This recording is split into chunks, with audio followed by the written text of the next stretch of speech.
नमस्कार मंडळी. तर फायनली आज दिवाळीचा फराळ बनवायला चालू केलं.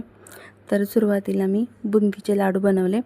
तर ही जी बुंदी आहे ती मी विकत आणलेली आहे आणि घरी साखरेचा पाक तयार करून त्याचे लाडू बनवत आहे. तर मी पहिल्यांदाच बनवते त्याच्यामुळं सुरुवातीला पाक कमी पडला होता.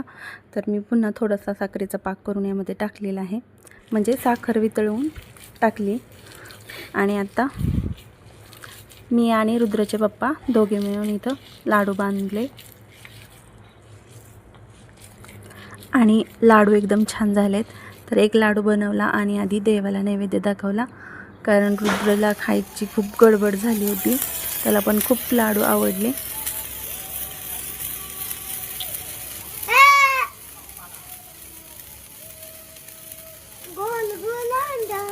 आणि फटाके आणल्यापासून रुद्रांचं फक्त हेच काम चालू आहे.